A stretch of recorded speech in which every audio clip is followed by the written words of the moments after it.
S Majumdar কায়োপ্র্যাকটিক Comilla Bangladesh. কি নাম? ঝর্ণা। উনি আসলে কোনো কাগজপত্র নিয়ে আসেন নাই, উনি একেবারে কোনো কাগজপত্র আনার নেই। অন্য রোগীর কাছ থেকে জানছে যে এখানে ব্যথার সমস্যার সমাধান হয় নাকি, এই কারণে উনি লাকসাম থেকে এখানে আসেন। আসার পরে আমরা যে কাজটা করি, আমাদের সর্ব উত্তম পদ্ধতি যেটা আমরা ফিজিক্যাল টেস্ট করি। একটু জানতো এখানে জানতো শোন,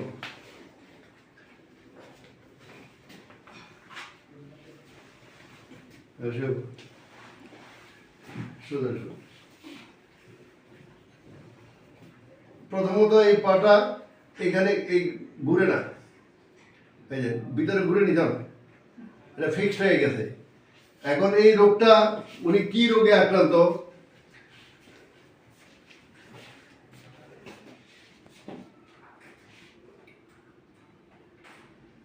উনি কি রোগে আক্রান্ত এটা উনি জানেন না। ওনার রোগের নাম হচ্ছে HLA-B27 পজিটিভ অ্যাঙ্কোলাইজিং আক্রান্ত হয়ে গেছেন উনি। ওনার এখন সমস্যা হয়, নিচে বসতে পারেন না নাকি, এক নম্বরে নিচে বসতে পারেন না, বসলে উঠতে পারে না। আবার রাত্রে ঘুমায় থাকলে কোমর থেকে পা পর্যন্ত সব শক্ত হয়ে যায়, শক্ত হয়ে ব্যথা করে, এবং এই ব্যথার জন্য উনি রাতে ঘুমাই গেলায় ঘুমাগেনি, ঘুমের জন্য ব্যথায় আসে না। আচ্ছা, একদিকে এই পা এটাও এখানে ঘুরে না, এখানে দিলে আর ভিতরে ঘুরে না। তাই আপনারা যেখান থেকে আমাকে দেখেন, আপনারা আগে বাসায় যদি মনে করেন যে আপনার পাড়ায় দিকে ঘুরতেছে না, আস্তে আস্তে বন্ধ হয়ে যেতেছে, ব্যথার ওষুধ অনেক বেশি খাইতেছেন, ব্যথার ওষুধ কম খাইয়া একজন ফিজিক্যাল ডাক্তারের শরণাপন্ন হইবেন। হইলে পরে আপনি তাড়াতাড়ি সুস্থ হয়ে যাবেন এবং সুস্থ থাকবেন সারা জীবন। এই রোগটা একেবারে সুস্থ হওয়ার মতো রোগ নয়। এই রোগটাকে আপনি ভালো রাখতে পারবেন সারা জীবন। হয়তো আপনাকে 3 মাসে 6 মাসে একবার ডাক্তার দেখাইতে হবে, সুস্থ হয়ে যাওয়ার পরে দেখাইলে আপনি সুস্থ থাকবেন, ভালো থাকবেন। তা আমরা ওনার চিকিৎসা শুরু করবো একটু পরে।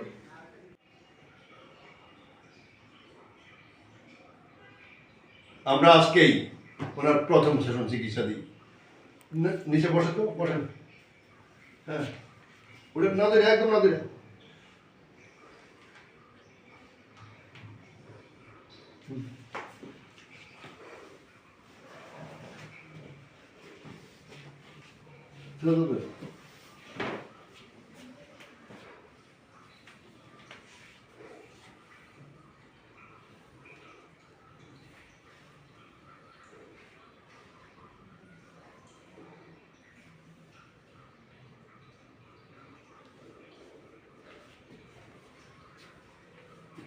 ভালো লাগবে না।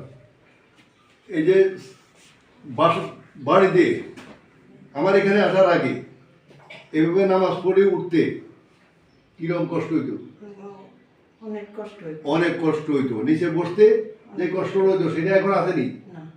এখন ভালো, এখন কি অবস্থা? প্রথম দিনের চিকিৎসা কতটা ভালো লাগতেছে? অনেক ভালো লাগে। সামনের দিকের কথা বলি, সামনে তো 1 সপ্তাহ পরে আপনাকে একবার আসতে হইব। তো এরপরে না আপনি হয়তো 1 মাস 1.5 মাস পরে একবার আসবেন, এর সামনের সপ্তাহে আপনাকে আসতে হইব আবার এই দিনই।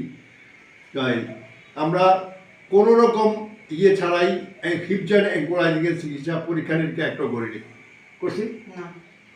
পরীক্ষা করতে গেলে যে টাকাটা লাগতো এই টাকাটা দিয়ে চিকিৎসা হয়ে যায়। কারণ যদি রোগটা আপনি জানেন, রোগটা বুঝেন, খুশি তো? আলহামদুলিল্লাহ।